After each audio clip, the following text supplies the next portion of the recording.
వెన్నెల రాంబాబు నుండి తప్పించుకొని పరిగెట్టుకుంటూ వచ్చి వరలక్ష్మి వాళ్ళ కారులోకి ఎక్కేస్తూ ఉంటుంది. ఇంతలో వరలక్ష్మి వాళ్ళు అది చూడకుండా వేరే పని చేసుకుంటూ ఉంటారు. ఇంతలో అక్కడ ఉన్న వెన్నెల అయితే కారులోకి ఎక్కి డోర్ లాక్ చేసేసుకుంటూ ఉంటుంది. ఇంతలో రాంబాబు అక్కడికి వచ్చి ఎవరైనా ఒక అమ్మాయి బ్లూ చుడీదార్ వేసుకొని ఈ కారు దగ్గరికి పరిగెట్టుకుంటూ ఎవరైనా వచ్చారా అని చెప్పేసి అయితే అడుగుతూ ఉంటాడు. ఆ మాటలు వినగానే అక్కడ ఉన్నవాడైతే వచ్చింది మా కారులోనే ఉంది. ఆ అమ్మాయిని ఎందుకు నువ్వు పట్టుకోవాలనుకుంటున్నావు అని చెప్పేసి అయితే అడుగుతూ ఉంటాడు. ఆ మాటలు వినగానే అక్కడ ఉన్న రాంబాబు అయితే ఆ అమ్మాయికి మతిస్థిమితం సరిగ్గా లేదు, అందుకే జాగ్రత్తగా మా ఇంట్లో పెట్టి చూసుకోవాలి, ఇప్పుడు రోడ్ల మీద పరిగెడుతుంది అని చెప్పేసి అయితే అంటూ ఉంటాడు. ఆ మాటలు వినగానే అక్కడ ఉన్న వాళ్ళైతే ఇదిగో ఈ కారులోనే ఉంది, త్వరగా తీసుకొని వెళ్ళిపో అని చెప్పేసి అయితే అంటూ ఉంటాడు. ఆ మాటలు వినగానే అక్కడ ఉన్న రాంబాబు అయితే చాలా సంతోషించి రావే అని చెప్పేసి అయితే తన మూతి మూసేసి మరీ బయటికి తీసుకొని వెళ్ళిపోతూ ఉంటాడు.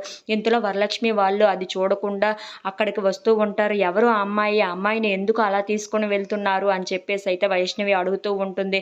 ఇంతలో అక్కడ ఉన్నవాడైతే అవును, ఆ అమ్మాయికి మతిస్థిమితం సరిగ్గా లేదంట, అందుకే ఆ అమ్మాయి రోడ్ల మీద పరిగెట్టుకుంటూ వెళ్తూ ఉంటే ఇంట్లో ఉన్న వాళ్ళందరూ వచ్చి ఆ అమ్మాయిని వెతుకుతున్నారంట, అందుకే ఆ అబ్బాయికి అతన్ని అప్పగించాను అని చెప్పేసి అయితే అంటూ ఉంటాడు. ఆ మాటలు వినగానే అక్కడ ఉన్న వైష్ణవి అయితే నువ్వు చెప్తుంది నిజమేనా? ఒక అమ్మాయికి మతిస్థిమితం లేకపోతే ఎవరైనా అలాగ తీసుకొని వెళ్తారా?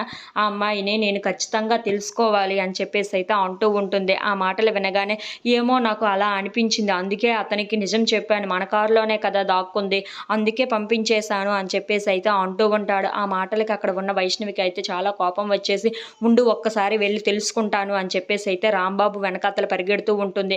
ఆగు అని చెప్పినా సరే రాంబాబు పరిగెట్టుకుంటూ వైనెలని తీసుకొని వెళ్ళిపోతూ ఉంటాడు. If you like this video please like, share and subscribe friends.